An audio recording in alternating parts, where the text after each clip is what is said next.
Bonjour et bienvenue dans Warhammer Chronique. Aujourd'hui, 4 histoires de Warhammer concernant la lugubre contrée de Sylvanie.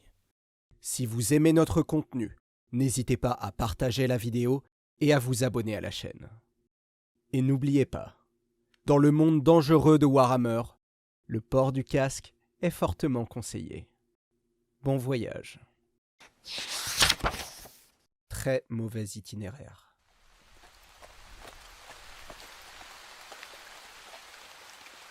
Sir Gilbert hâta sa monture à l'intérieur de ce morne village. Les voies étaient ici dans un état lamentable, au point qu'il avait peine à croire que cette route menait bien à la cité impériale de Nuln. Mais les passeurs halflings s'étaient montrés catégoriques. Si son empoté d'écuyer ne s'était pas fait tuer à Wissembourg pour commencer, Gilbert n'aurait pas eu besoin de s'abaisser à adresser la parole à ces halflings un peu trop souriants à son goût. Interpréter les plans de route et retrouver son chemin ne font décidément pas partie des fonctions d'un chevalier bretonien. L'Empire était décidément le plus grand royaume du vieux monde, se dit Gilbert. Il s'étendait de la mer des Griffes au nord aux montagnes noires dans le sud. À l'ouest, les montagnes grises forment une frontière naturelle avec le royaume de Bretonie, tandis qu'à l'est, l'Empire est délimité par la barrière quasiment infranchissable que constituent les montagnes du bord du monde et les steppes de Kislev. On disait en Bretonie que ce vaste territoire comportait des paysages magnifiques, d'une beauté farouche. Des forêts impénétrables côtoient des hautes montagnes, surplombant eux-mêmes des vastes plaines vertes et fertiles. Mais tout ce qu'avait vu Sir Gilbert depuis son arrivée n'était que lande désolée, ciel triste et de la grisaille, de la pluie, de la neige, du brouillard et encore de la pluie. Sir Gilbert se demanda si ses compagnons bretoniens ne s'étaient pas moqués de lui. Le chevalier commençait à avoir froid. Ses vêtements commençaient à devenir humides sous la fine pluie qui n'arrêtait pas de tomber depuis des jours. Si la surface gargantuesque de cette nation était un avantage pour l'Empire, elle ne l'était pas pour un chevalier devant parcourir les routes sous la pluie. Il atteignit enfin ce qui ressemblait à une auberge. De grossiers symboles étaient peints sur la porte. Classique superstition paysanne, pensa Gilbert. Le chevalier frappa sur le bois de la porte de son poing ganté de fer. Aucune réponse. Il prolongea son siège martelant jusqu'à ce que, enfin, une voix réagisse. « Allez-vous-en ! Ouvrez cette porte immédiatement !» reprit le bretonien. « Je suis Sir Gilbert d'Arnaud, chevalier errant de sa très pieuse majesté, le roi louant cœur de lion, et j'exige une chambre et le couvert pour ce soir. Ouvrez ! Vous pourriez être tout aussi bien le grand théogoniste de l'Empire qu'on n'ouvrirait pas !» répondit la voix. Gilbert eut l'impression d'entendre d'autres voix à l'intérieur. Était-ce des rires ? « Écoutez-moi, misérable paysan, vous allez m'ouvrir cette porte sur le champ, sans quoi je me chargerai personnellement de demander à la comtesse Emmanuelle de balayer ce village de la carte dès mon arrivée à la cité de Nuln. » Cette fois, il ne pouvait plus se tromper. Les murs de l'auberge vrombissaient sous les rires de la foule amassée à l'intérieur.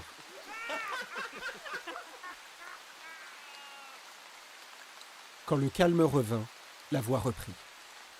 « Allez-y, allez raconter tout ça à votre comtesse, là. Elle n'a aucun pouvoir ici. On est en Sylvanie, écuyer. » « Écuyer ? Je ne suis pas un écuyer !» s'indigna Gilbert rouge de colère. Il allait apprendre à ses paysans à respecter leur maître, décida-t-il la main sur le pommeau de son épée. C'est alors que le calme de la nuit fut brisé. En effet, le bretonien put entendre un peu plus loin sur la route frapper plusieurs dizaines de pieds. Le bruit était régulier, comme une infanterie en marche. Le visage de Gilbert s'illumina.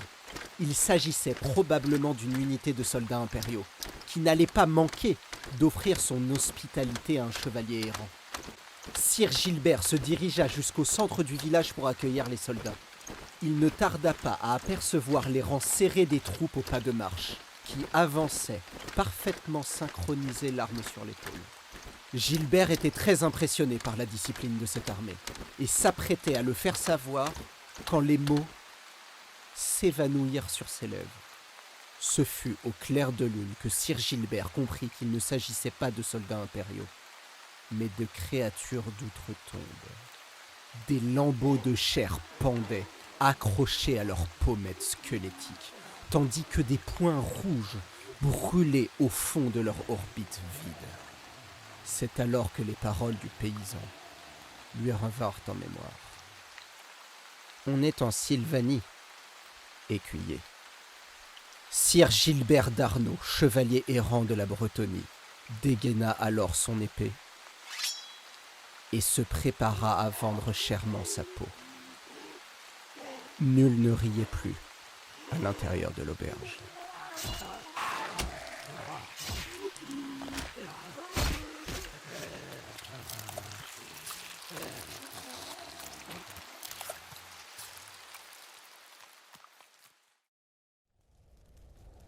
Le monstre des montagnes. Sarnovitch examinait les cartes de la région tout en sirotant un verre de la meilleure vodka de tout Kislev. Il ressassait son amertume d'avoir été assigné à un poste aussi isolé dans les collines. Il n'aimait pas ce camp dans les bois obscurs qui délimitaient la frontière entre sa mère patrie et les royaumes nains des montagnes du bord du monde. Mais c'était son devoir de cavalier archer que de surveiller les caravanes sortant des passes de la chaîne montagneuse. Il entendit du bruit à l'extérieur de sa tente et 2 de ses hommes entrèrent, accompagnés d'une jeune fille d'une très grande beauté. Elle était jeune et frêle. Sa peau était pâle et sa robe en lambeaux. Elle tremblait de tous ses membres et affichait une expression de terreur intense. « Chef, on a trouvé cette fille sur un chemin de montagne. On dirait qu'elle a été attaquée, mais elle n'a pas dit un mot. Elle est trop terrifiée, je crois. On n'a même pas pu savoir si elle parle notre langue. » « Je vois. Apportez-lui immédiatement un repas chaud, et de quoi se vêtir. » »« Bien, monseigneur. » Les 2 hommes s'en furent et rapportèrent promptement ce que leur avait demandé leur chef. Sarnovitch observa la fille et ne pouvait s'empêcher d'éprouver de l'affection pour elle. Son regard lui rappelait sa propre petite fille. Il remarquait qu'elle touchait à peine à son repas, et sans grand enthousiasme. Elle avait de toute évidence encore très peur. Le vieux soldat tenta de la réconforter en lui parlant doucement. « N'aie pas peur, nous sommes des amis. Amis. Me comprends-tu » La fille leva les yeux vers lui et sembla comprendre ce qu'il disait. « Comment t'appelles-tu »« Mara. Moi, Mara. » Le soldat fut soulagé. Il ne reconnaissait pas son accent, mais il pouvait au moins communiquer avec elle. « Dis-moi, que t'est-il arrivé ?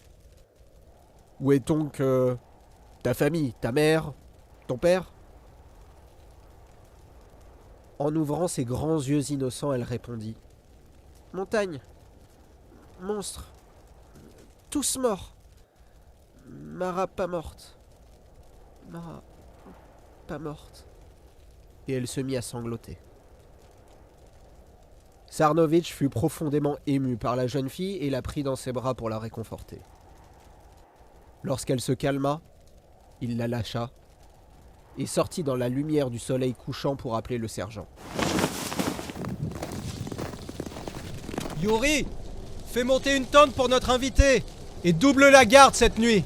Elle a mentionné un monstre et je crains qu'elle a été attaquée par un monstre des montagnes. J'ai l'impression qu'elle est la seule survivante. Ah, et réveille-moi s'il y a un problème. »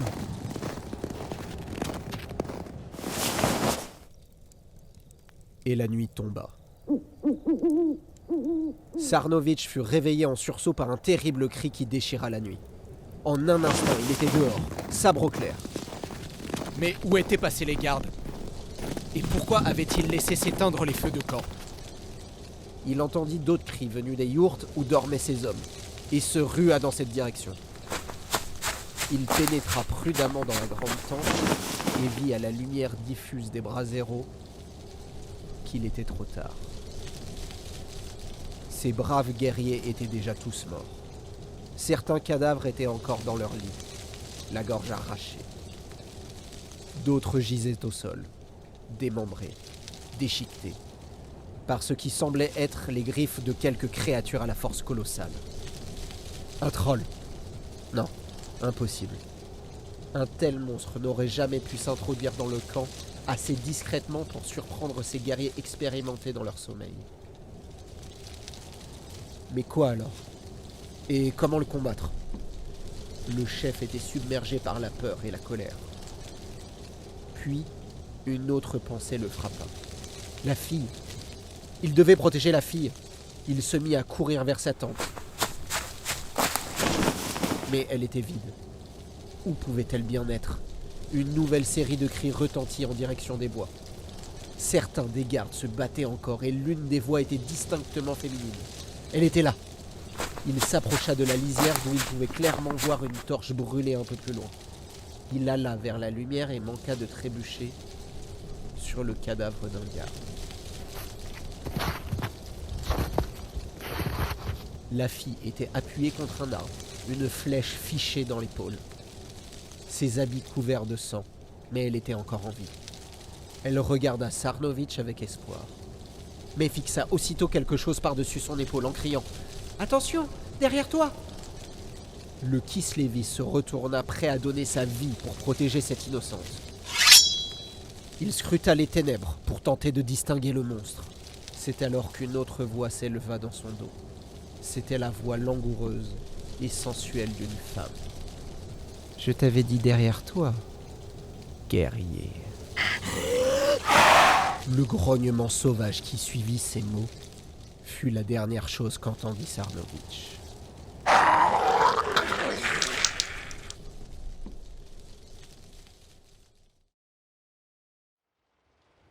Lettre d'un répurgateur.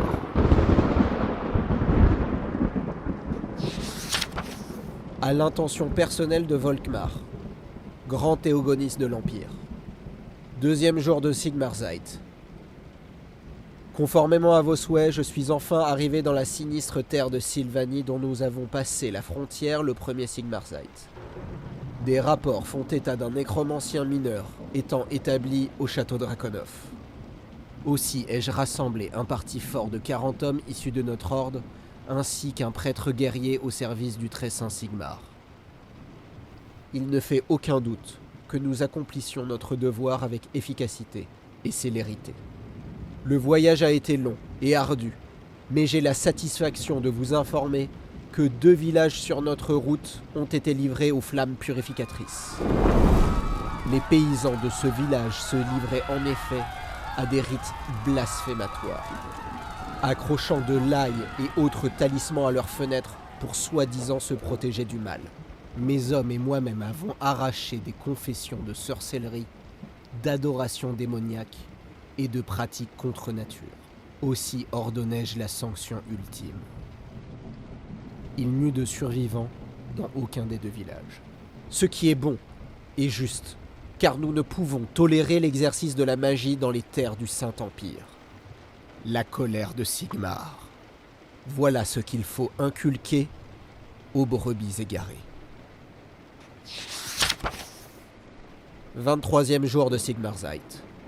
À présent, après 3 semaines passées dans les sentiers obscurs et les collines maudites de ce pays damné, nous pouvons apercevoir les ruines de Draconov à l'horizon. Avec l'aide de Sigmar, nous les atteindrons avant demain soir. 24e jour de Sigmarzeit.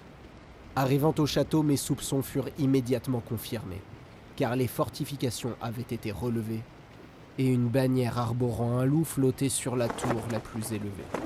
La première résistance que nous rencontrâmes fut au pied du portail. 5 loups gigantesques aux yeux de braise surgirent de nulle part.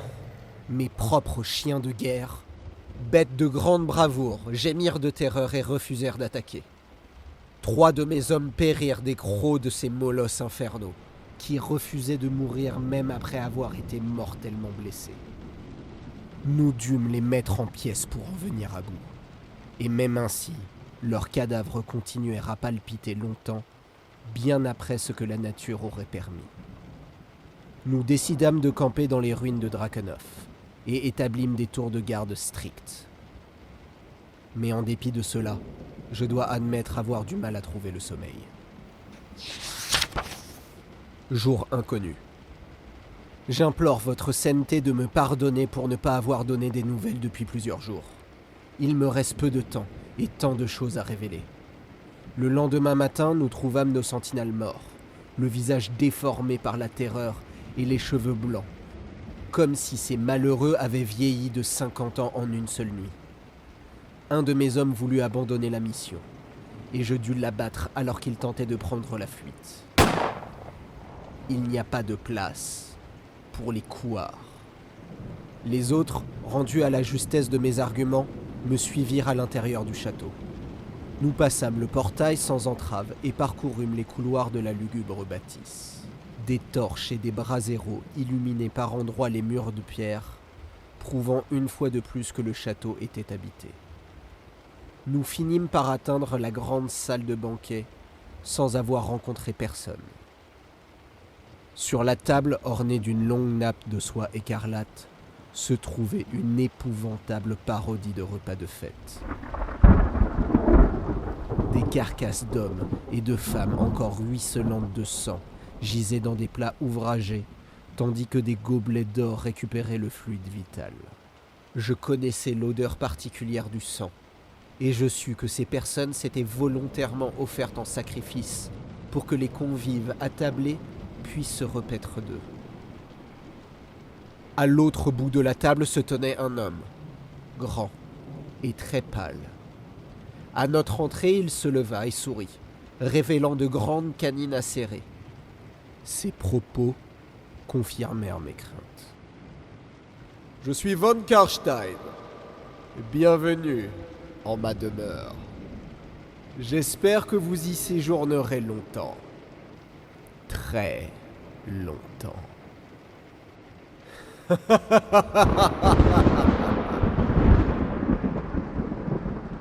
J'ordonnai immédiatement l'attaque.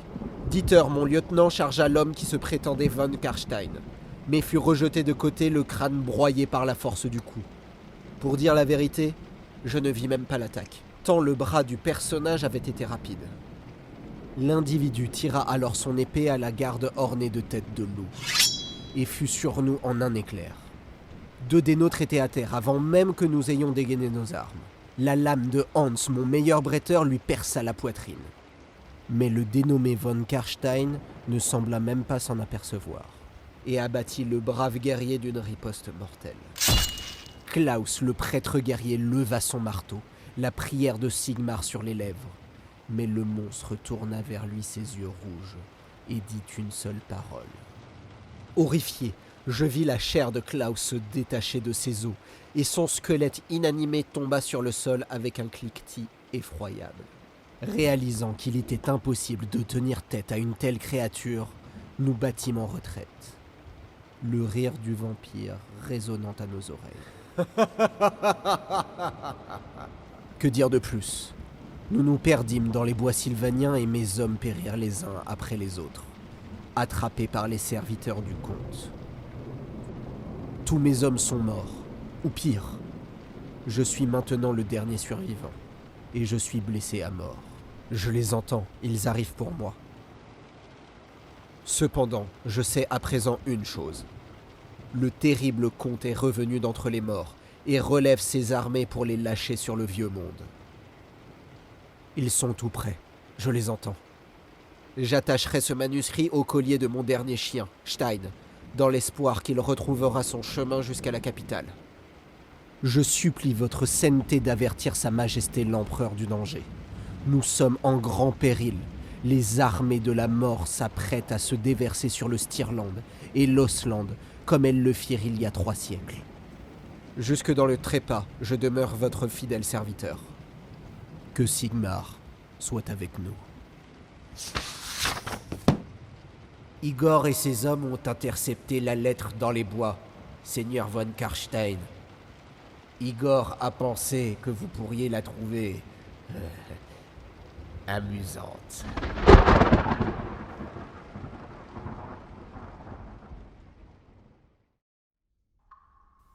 Le maître et l'élève. Portant bien haute sa lanterne, Néron descendit l'escalier en spirale qui menait à la crypte. Les marches étaient anciennes et vermoulues, et la lumière chancelante émise par la lanterne dessinait sur les murs des ombres mouvantes. Atteignant enfin la dernière marche, il écarta de la main les toiles d'araignée tendues en travers de l'arche. Une pensée lui traversa soudain l'esprit et l'arrêta net dans son mouvement.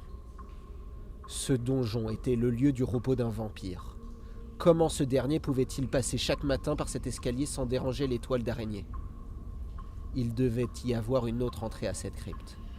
Ou s'agissait-il d'un autre des nombreux pouvoirs de l'ignoble créature qui hantait ces lieux ?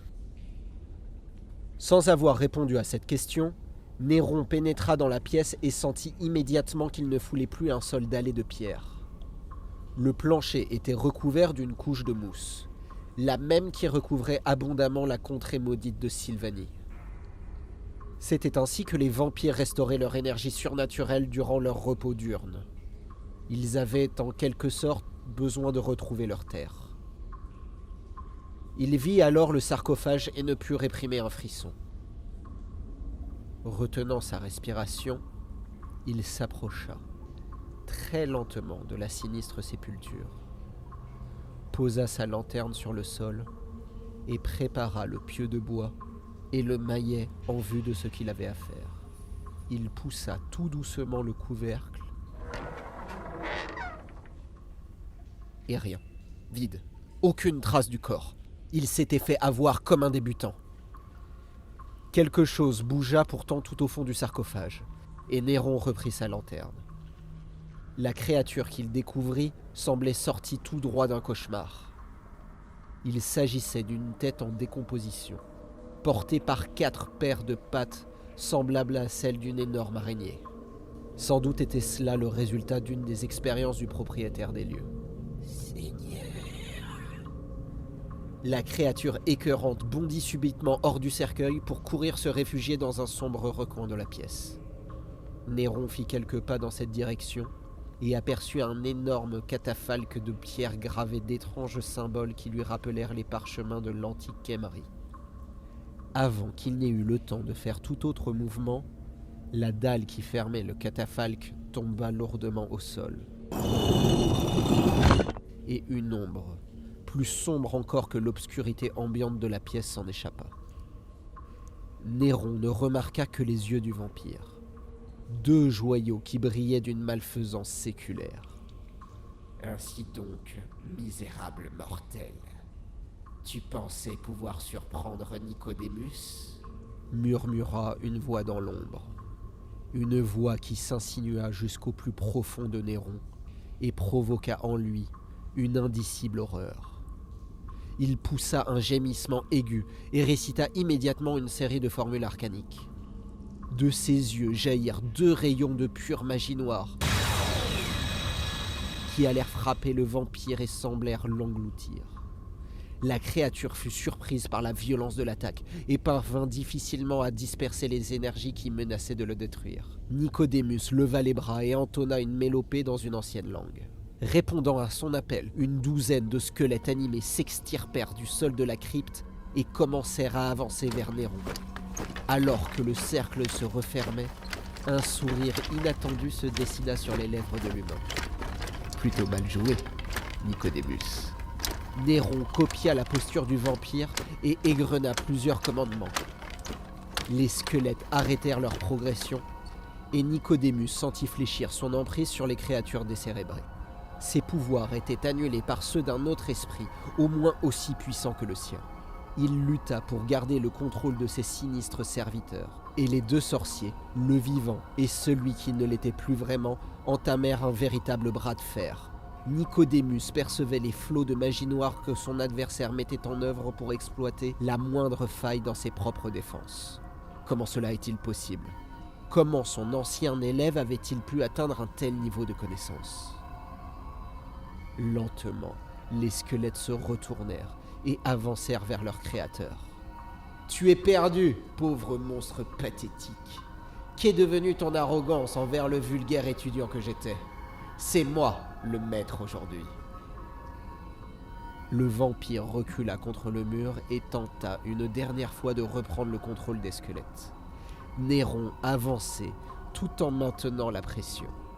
Il se sentit presque désolé de voir cette créature décrépite qui avait été jadis son maître, pitoyablement acculé dans un recoin de sa crypte, joué par son propre apprenti.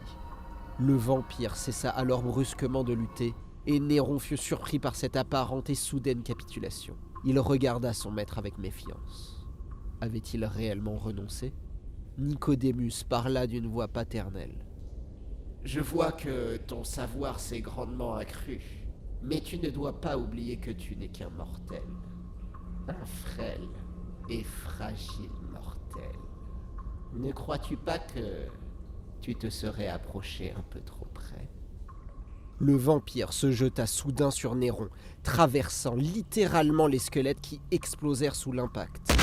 L'humain réalisa alors son erreur. Dans sa jeunesse passée en Tillée, il avait entendu les légendes sur la force surhumaine des seigneurs de la nuit, sans avoir réellement imaginé que son vieux maître ait été jamais capable de faire preuve d'une telle célérité. Il n'aurait jamais pensé qu'il pût fracasser de la sorte ses squelettes, jamais imaginé que ses doigts, si fins, aient pu se retrouver aussi vite en train de lui enserrer la gorge.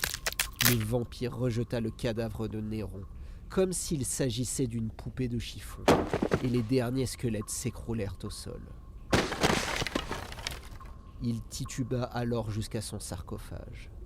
Il devait se reposer. L'humain avait judicieusement attaqué en milieu de journée, lorsque les pouvoirs du vampire étaient au plus bas, et Nicodémus ressentait la présence du soleil, même avec un tel volume de terre au-dessus de lui.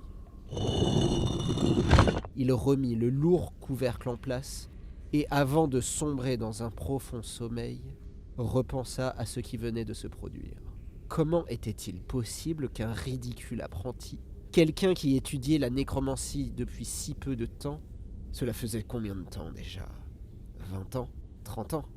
Puisse représenter la moindre menace? Cela faisait des milliers d'années que lui-même s'était aventuré sur les tortueux méandres des sombres arcanes, et il avait même été l'élève du grand nécromancien en personne, celui-là même qui défia la mort. Comment était-ce possible? Quelques nuits plus tard, Nicodémus se réveilla. Il s'était suffisamment reposé et il lui fallait maintenant l'essence vitale d'une créature à sang chaud. Il se leva et traversa la crypte en direction des marches. Il remarqua à peine les restes de la lutte, les tas d'ossements là où les squelettes s'étaient effondrés, et le corps... Où donc était passé le cadavre de Néron? Il était sûr de l'avoir tué. Il se rappelait parfaitement avoir étouffé entre ses propres mains la flamme de sa vie. Nicodémus était éberlué. Autant de sorts parfaitement maîtrisés.